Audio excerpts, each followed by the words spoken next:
to all of you young people who don't often come to art galleries and who have come and spent the afternoon, even though I know at one point I had somebody going, this is driving me around the bend in my ear, because it becomes too long. Thank you very much. One of the elders who actually was here earlier said that this was the first time, and she'd lived in England for 40 years, that she's been to an art gallery in Manchester. And so it is about how the art gallery goes out to the community and invites the community. And if sometimes you're not in the places where the information that these exhibitions are, you know, you might not be somewhere where you can pick up a leaflet. It might be to find out who the community leaders are and the groups are, to say, look, this is happening, try and get a group together, try and bring people along so that they can respond and they can actually grow. I thought it was really, really strange that somebody had lived here for 30-odd years, had not been to the Whitworth Art Museum. But there are kids who lived down the road who haven't been here either, unless they've been on a trip from their school. Right, Ali's going to read his response to two of the pieces, and then Keisha's going to come up and read two responses to some of the pieces that she saw, and Reese is also going to read. Some of the other young people are going to go away and generate work from being here, and hopefully when we actually go to the Museum of Science and Industry, they will actually read some of those pieces again there. It's also that work will also, I think, be placed on the actual pieces that it's a response to. So that's a really good thing, that some of your work will, and tell your English teachers so that they bring people along, so that they respond to the exhibition. Okay, I'm going to shut up so that Ali can read. Okay, it's actually, I've reading back through it and thinking about it, it's actually a response to three pieces, and it's this one here, the cotton, because that's what hit me as soon as I came in. It's the middle, the white family with the dolls,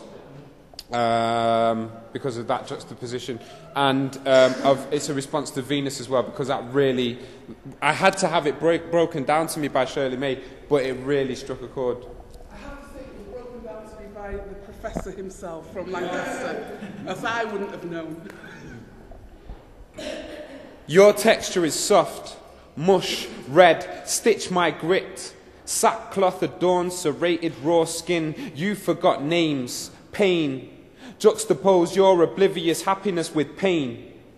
Your texture is raw meat and sea air, whipped salted wounds, manacled Venus, transported by angels of brutal bestial bondage bellowing. What journey do you see? What way was there out of this passage? Dehumanized, dank duress, I clothe your young.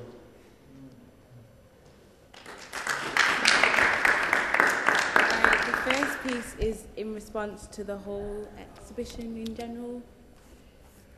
Ineffable is the pain I am told of, too overwhelming and too long gone for me to try and emphasize. How dare I dab my eyes? That would be dishonest. I want you to stick my hand in something crude and put me in the mood. All laconic and clean. This picture says nothing. I feel nothing. Things about the tapestry, the pretty tapestry, the cloth. Louder if you're going to win that. Okay.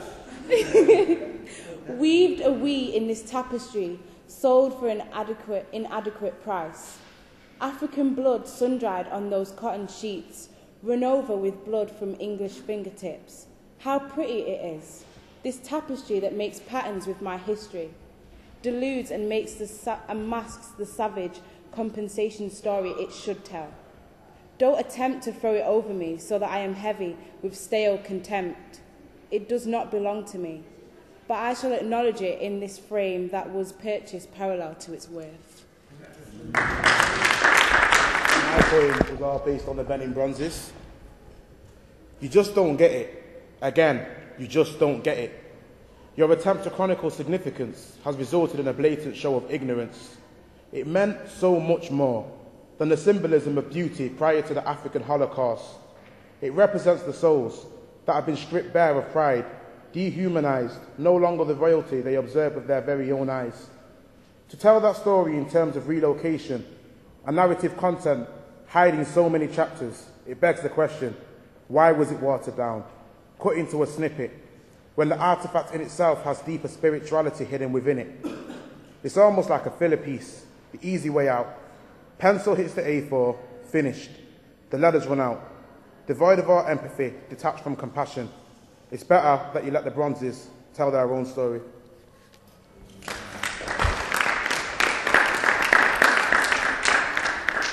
So that is the initial response of young identity and inner voice to the pieces that are here.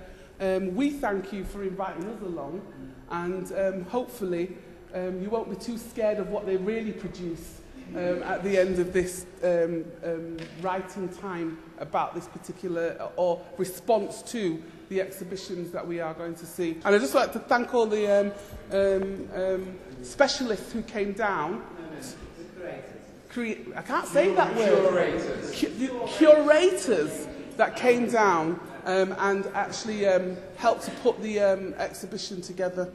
And thank the elders for coming out and supporting as well. Yeah. Is there anything that you'd like to say, be it controversial or not controversial? You know, when I walked in and looked at the exhibition, I didn't know what I'm looking at.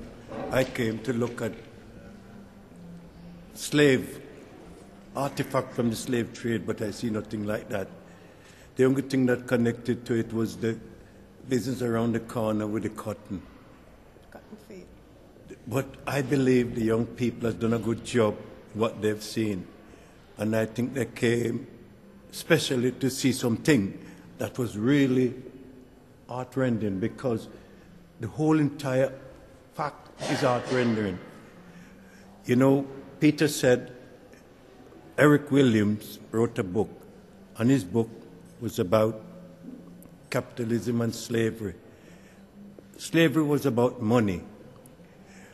Britain made a lot of money out of it, but nobody talks about money. Everybody talks about, if you go to any school, they talk about equano, because it's easier. But what the children want to know, the contribution of their great-great-great-grandparents, what they contribute to make this country what it is. The young lady said, we are enjoying some of the benefits. We are not. Because when our children go down the street, they are deprived of the same privileges other children get. In school, in work, so we are still in slavery. I've got to disagree. We're not deprived. I believe that you and the generation above you worked so hard to place us here.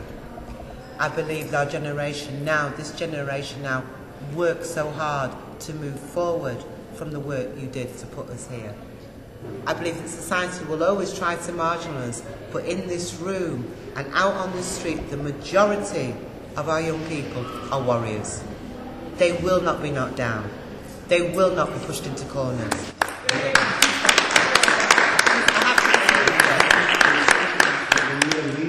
Pardon? They need a leader. They need, our young people need a leader.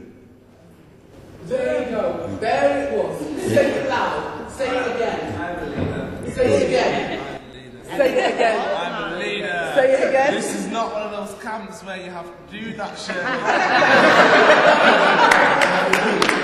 Okay. There you go. Thank you very much, everybody. We've now finished. Thank you. Thank you.